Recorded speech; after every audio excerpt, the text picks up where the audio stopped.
আচ্ছা, বলুন তো কেমন হতো যদি আপনাদের অনেক দিন আগে ডিলিট করা ছবি ফিরিয়ে আনা যেত?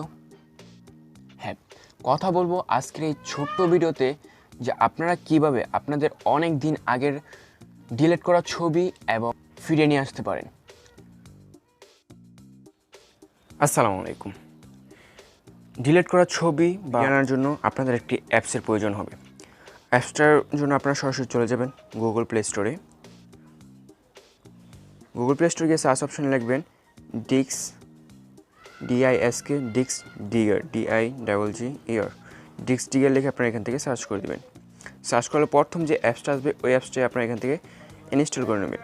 আমি সময় বাঁচানোর জন্য আগে থেকে ইনস্টল করে নিয়েছি, তো চলুন। ওকে, অ্যাপসটি ইনস্টল করা হয়ে যাওয়ার পর আপনারা সরাসরি চলে যাবেন অ্যাপসটির ভিতর। তো আমি চলে যাচ্ছি অ্যাপসটির ভিতর। অ্যাপসটি ওপেন করলে এমন একটা ইন্টারফেস চলে আসবে। এখানে দেখুন বেসিক স্ক্যান, নো রুট আর ফুল স্ক্যান, রুট রিকোয়ার্ড। আমি একটু এটা বুঝিয়ে বলি। আপনার মোবাইলটা যদি রুট করা থাকে, আগে যতগুলো ছবি ভিডিও আপনি ডিলিট করেছিলেন সবগুলো আপনারা এখান থেকে আপনারা রিকভার করতে পারেন। আর যদি আপনার মোবাইলটা রুট না করা থাকে তো আপনারা শুধু বেসিক কিছু ছবি এখানে পাবেন। তো অনেকে বলবে যে ভাই রুটটা কি? ভাই রুটটা বুঝাতে গেলে ভিডিওটা অনেক বড় হয়ে যাব, অনেক লম্বা হয়ে যাব। তো আপনারা ইউটিউবে গিয়ে রুট লিখে সার্চ করলে আপনারা রুট কী জিনিস বুঝে যাবেন। তো এখানে দেখুন, তো আমাদের মোবাইল যেহেতু নো রুট, তাই আমরা বেসিক স্ক্যানই করবো। আমরা এখান থেকে স্টার্ট বেসিক ফটো সার্চ এখানে আপনারা ক্লিক করে দেবেন। ক্লিক করার পর দেখুন এখান থেকে আমাদের ছবিগুলো কিন্তু রিকভার করা শুরু করছে। দেখুন আমাদের ছবিগুলো এখান থেকে চলে আসছে। আমি ইদানিং অনেক দিন আগে এই ছবিগুলো কেটে দিয়েছিলাম। দেখুন অনেকগুলো ছবি কিন্তু এখানে লোড হচ্ছে। অনেক ছবি, আমার অনেক দিন আগের ছবিগুলো এখান থেকে আমি পেয়ে যাচ্ছি। দেখুন এখান থেকে অনেক ছবি কিন্তু এখান থেকে রিকভার করছে তারা। আর এখন কথা হলো যে আপনারা ছবিগুলো রিকভার করবেন কীভাবে। ছবিগুলো রিকভার করার জন্য আপনারা যে ছবিগুলো রিকভার করতে চান, ধরুন যে আমার এই ছবিটা যে ছবি রিকভার করতে চান এই ছবিগুলোতে এখানে আপনারা ক্লিক করে দেবেন। তো আমি এখান থেকে ক্লিক করে দিচ্ছি যে ছবিগুলো আমি এখান থেকে রিকভার করব। তো আমি এখান থেকে 3-4টা ছবি রিকভার করে দিচ্ছি। দেখুন আমি এই 4টা ছবি এখান থেকে রিকভার করে দিচ্ছি।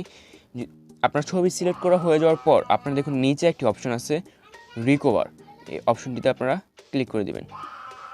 ক্লিক করার পর এখানে 3টা অপশন দেওয়া আছে, আপনি মধ্যেটা সিলেক্ট করে দেবেন। সিলেক্ট করার পর এখান থেকে আপনাদেরকে একটা ফোল্ডার সিলেক্ট করতে বলবে। তো আমি এখান থেকে একটা ফোল্ডার সিলেক্ট করে দিচ্ছি। আপনাদের মোবাইলে এখান থেকে যতগুলো ফোল্ডার আছে এখান থেকে আপনারা সিলেক্ট করে দেবেন। তো আমি এখান থেকে একটা ফোল্ডার সিলেক্ট করে দিচ্ছি। ডিএমসি থেকে ওপেন ক্যামেরা থেকে এখানে সেভ করে দিচ্ছি। পরে দেখুন নিচে একটা অপশন আছে ইউজ দিস ফোল্ডার, এটাতে আপনারা ক্লিক করে দেবেন। ক্লিক করার পর অ্যালো ডিক্স ডিগার টু অ্যাক্সেস, এখানে অ্যালো দিয়ে দিবেন। দেখুন এখানে নো থ্যাঙ্কস দিয়ে দেবেন। দেখুন উপরে লেখা উঠছে রিকভারি কমপ্লিট। তো আমরা সরাসরি চলে যাচ্ছি আমাদের গ্যালারিতে। আমি গ্যালারিতে চলে আসলাম। গ্যালারিতে আসার পর দেখুন এই যে আমরা যে ওপেন ক্যামেরাতে যে ফোল্ডারটাতে আমরা ছবিগুলো সেন্ড করছিলাম বা মুভ করছিলাম ওইগুলো আমি এখান থেকে পেয়ে দেখছি। দেখুন আমি 4টা ছবি এখান থেকে রিকভার করছিলাম। দেখুন এই রিকভার ছবিগুলো আমি এখান থেকে পেয়ে গেছি। এমনইভাবে আপনারা আপনাদের যে ছবি প্রয়োজন ওই ছবিগুলো আপনারা এখান থেকে রিকভার করে নেবেন। তো এই ছিল আজকের ভিডিও। যদি ভিডিওটি ভালো লাগে অবশ্যই ভিডিওতে একটি লাইক দিবেন। আর আপনার কাছের বন্ধুবান্ধব আত্মীয় স্বজন তাদেরকে ভিডিওটি শেয়ার করে দিবেন, যেন তারাও ওই ভিডিওটি দেখে তাদের হারিয়ে যাওয়া বা অনেক দিন আগে ডিলিট করা ছবিগুলো যেন তারা ফিরে পেতে পারে। এই বলে আমি এখানেই বিদায় নিচ্ছি। দেখা হবে অন্য কোনো দিন অন্য কোনো ভিডিওতে।